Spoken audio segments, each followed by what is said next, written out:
Seminário do Ibaté na Nossa São Roque. Aqui os ex-alunos se reúnem a cada 2 anos. Quando meninos nos reunimos neste mesmo lugar. O primeiro encontro foi em 1993 e o 12º no dia 29 de agosto de 2015. Voltamos, nos abraçamos e vamos comemorar.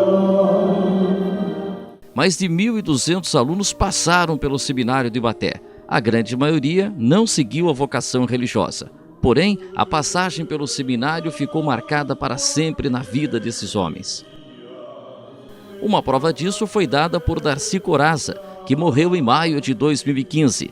Coraza foi da primeira turma do Ibaté em 1949 e o primeiro ibateano a ser ordenado padre.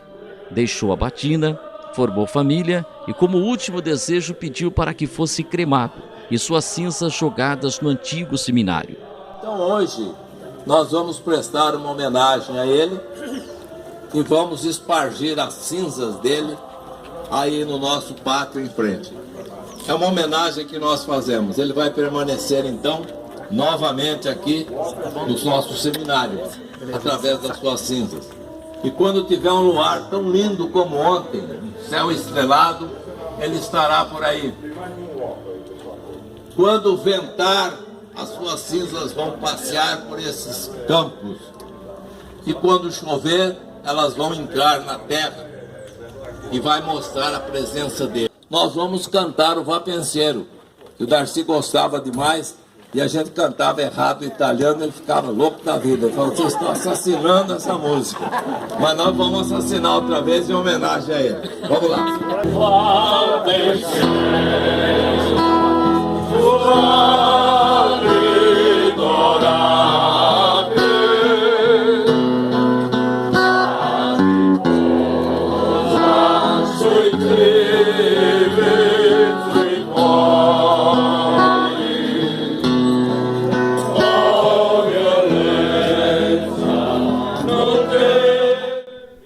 Os ex-seminaristas estavam espalhados pelo mundo. Foi quando nasceu a ideia de reuni-los. Na realidade começou em Pirapora, tinha o seminário de Pirapora também. Então muitos que estudaram lá em Pirapora, no ano de 49, vieram para inaugurar aqui esse seminário. Então eles começaram com esses encontros lá em Pirapora. E aí nós pegamos gosto e começamos em 93, nós fizemos o primeiro encontro aqui. E foi fácil para o primeiro encontro reunir todo esse pessoal? Hoje com redes sociais a coisa... Foi difícil, foi na base de telefones, de telefonemas, para localizar o pessoal primeiro, né? O duro foi localizar. Inclusive nós temos um dos alunos aí que chama Antônio Simões, que ele bancou o Sherlock, ele ficava o dia inteiro ligando, a gente tinha o nome de todos eles. O nome e mais ou menos a cidade, de onde, a região que a pessoa veio. E aí por lista telefônica, por alguma pesquisa, nós fomos localizando. E esse Simões e o Antônio Careca, também Antônio Carlos Correia, o Careca, que também ajudou muito na localização do pessoal. Antônio Simões ganhou o apelido do famoso detetive inglês por ter localizado boa parte dos ex-alunos. Em São Paulo inteiro, no Brasil inteiro, na América Central, nos Estados Unidos, na Holanda, França, Portugal, Espanha e Japão. E quando você começou isso nos anos 90, não tinha internet?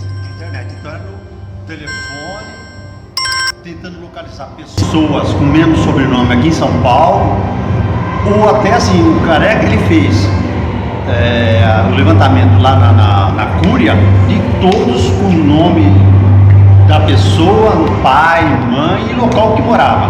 E além do encontro aqui, tem outro local? Você falou jantar? Nós temos o jornal, né, que é bimestral. Nós temos o jantar, que é primeira sexta-feira do mês. A gente se encontra lá na Paulista, que eu sou assíduo, né, não perco nada da turma, né? Tudo que eles fazem. Nós fazemos o futebol cada 6 meses mais ou menos. Geralmente a gente faz tentativa na casa de um amigo, no sítio de um amigo da gente.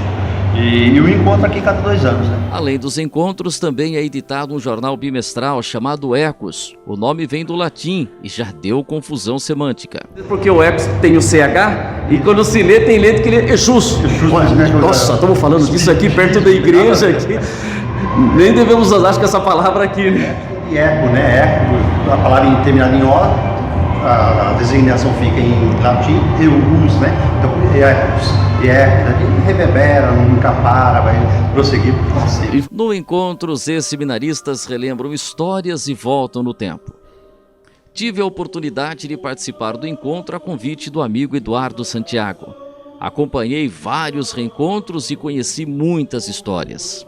Então, na verdade, o que me motivou é que eu morava aqui próximo, né? Então eu fiz toda a minha primeira comunhão, meu catecismo, eu fiz todo ele aqui no seminário. Então todo sábado e domingo eu vinha assistir as missas aqui, depois das missas eu tinha as aulas de catecismo, ok? Eu fiz a minha primeira comunhão aqui numa noite de Natal. E todo esse ambiente, eu tinha meus 7, 8, 9 anos nessa época, todo esse ambiente me chamava atenção, me cativava, é aquela coisa assim, eu falava, puxa vida, eu queria participar disso aqui, eu queria levar essa vida, né, aqui dentro do seminário, que eu achava muito legal. Então eu ficava pensando, eu já assisto a missa aqui, estou fazendo minha primeira comunhão, por que não vim viver aqui? Né? Porque me fascinava um pouco essa vida de sacerdócio, essa vida de seminarista, esse ambiente de coleguismo, de fraternidade, de amizade. Conheci também um esporte ou brincadeira que nunca tinha ouvido falar antes. Vai! Caramba! Olha, o pessoal tá brincando aqui, ó. Esse é um jogo e tem regra. Pera aí. Tá tendo uma divergência na regra. Ô Manga, aqui não é só bater na bolinha, tem regra isso aqui? Aqui? É. Não, é assim, primeiro, para você sair no jogo, o juiz vai bater. Quando bater no poste, cada um das quadras escolhe um lado para enrolar. E o outro vai rolar em contrário. Então qual é a ideia? É que o meu adversário faça o passe para mim e eu para ele. E essa dupla daqui vai tentar interceptar. Quem ganha? Quem primeiro enrolar a corda lá. Naquela época tinha muito nego bom. Você pegava 2 duplas boas aí, ficava mais de hora jogando isso aqui. Ô, louco. E é um jogo extremamente cansativo. Você não para de pular e dar pancada, né? Speedball. Speedball. Speedball. É um jogo de origem suíça. Olha, o pessoal tá brincando aqui, ó. Esse é um jogo. Eu também reencontrei amigos, lá estava Luiz Roberto Soares, o ex-vereador, no tempo em que Araçariguama pertencia a São Roque. E andando aqui pelo seminário, encontro Luiz Roberto Soares, vereador em São Roque. Beto, tudo bem, Beto? Tudo bem, Vander. É um prazer grande encontrar você aqui, rapaz. Enquanto de seminarista, jamais imaginava. E eu nem fui nem coroinha, não fui nem coroinha. Mas tá em tempo. Beto, e como é que surgiu o seminário do Ibaté na sua vida? Você ficou aqui de 1964 a 69. Como é que surge o seminário do Ibaté na sua vida? Foi o seguinte, minha família é bastante religiosa, então desde pequeno me levavam para a igreja, para os cultos, para a missa e tal. Aí conheci um padre que era vigário lá e que ao mesmo tempo era professor aqui, nesse seminário. Eu tinha 10 anos de idade e coroinha da igreja, um bom tempo, vários anos. Ele achou que eu tinha alguma vocação, algum pendor para o sacerdócio, né? Então, era pequeno ainda, não tinha muito essas noções. E aí vim para o seminário, sob até a influência positiva dele. Aquele foi meu professor. O nome dele?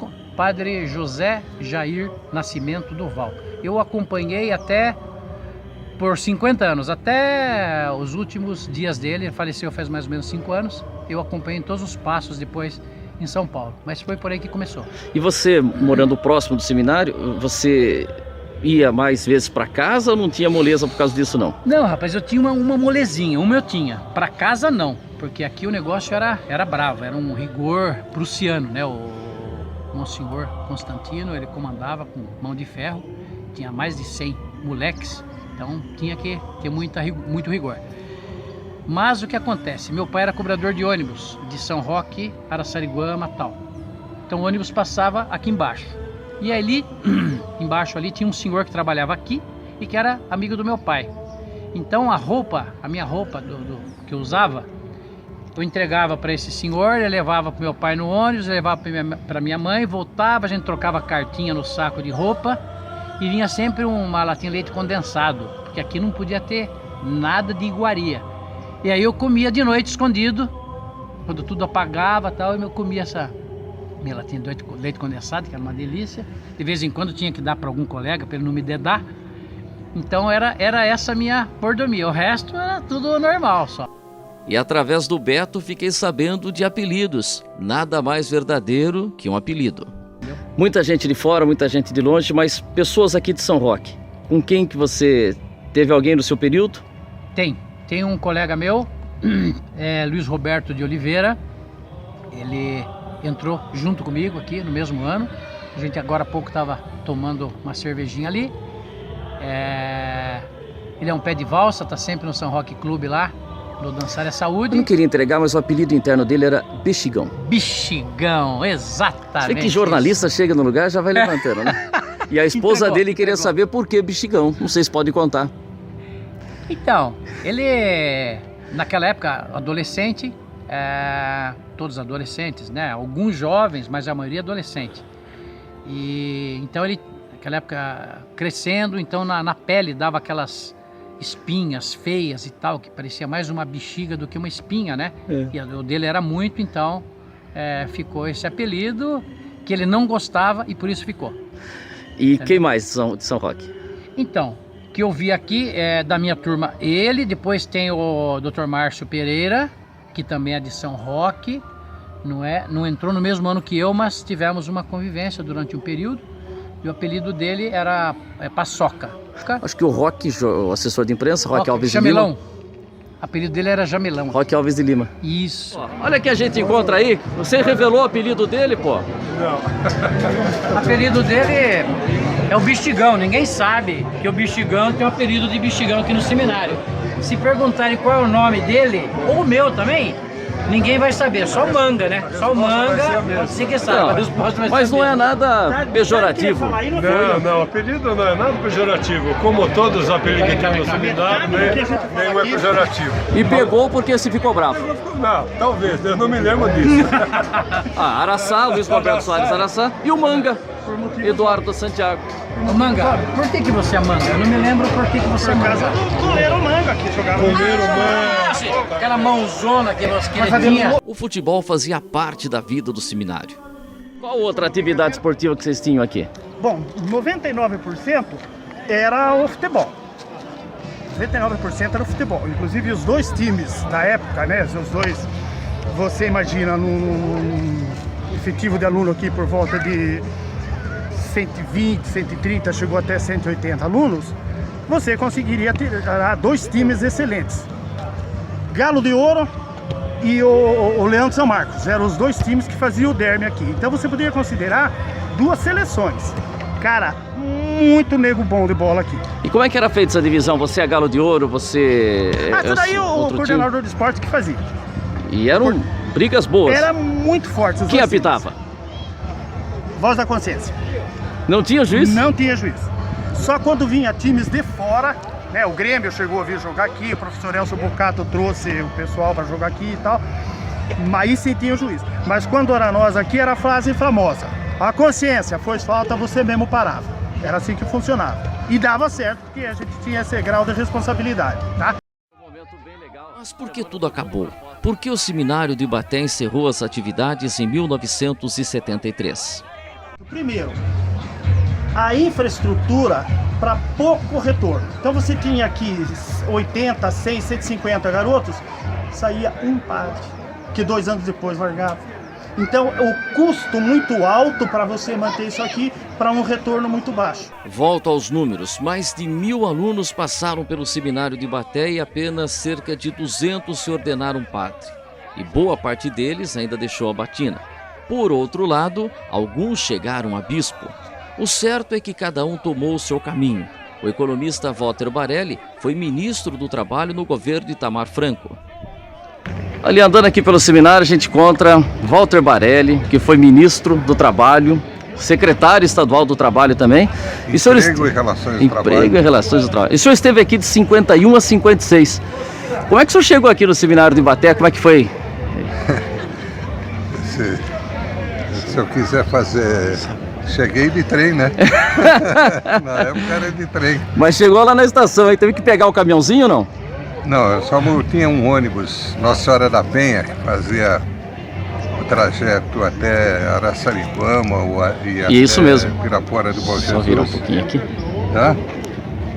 O senhor veio para conhecer o seminário?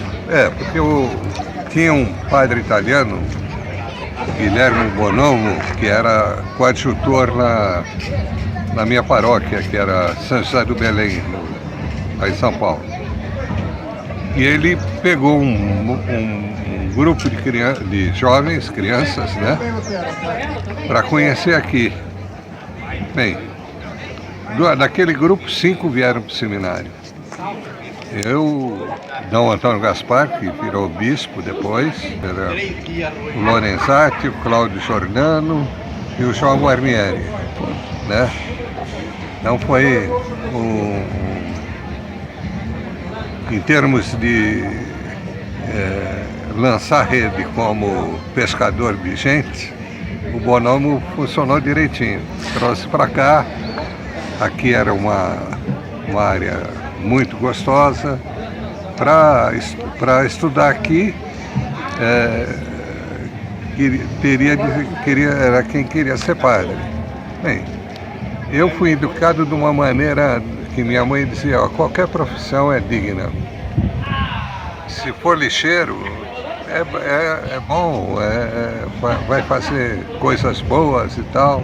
Então, para vir para cá, precisa estudar para padre, eu frequentava a congregação mariana, de menores, essa coisa. Eu disse, não, vamos, já tinha vindo antes.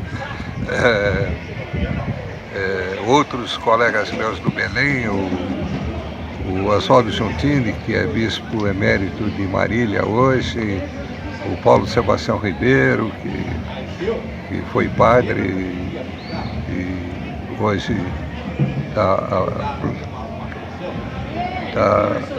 morando lá em Cabo Frio, não sei o que ele faz.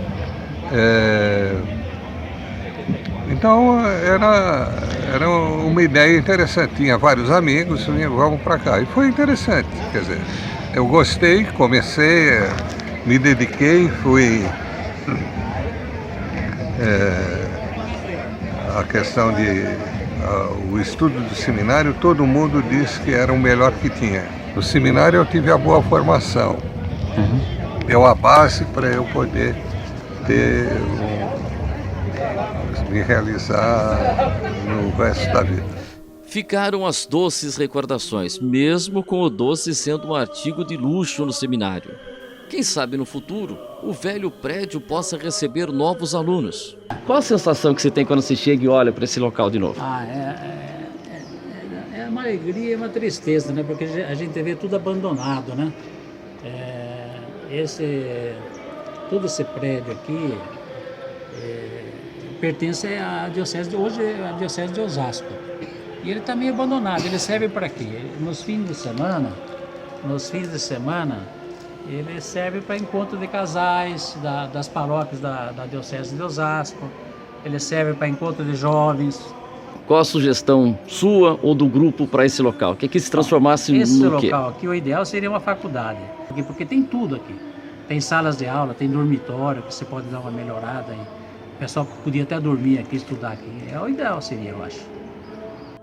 Enquanto o futuro é incerto, esses senhores vivem no presente um dia do passado. Interessante. Eu acho que a melhor definição desse encontro é da minha falecida mulher. Ela disse, olha, nesse encontro vocês todos viram criança de novo. Quando meninos nos reunimos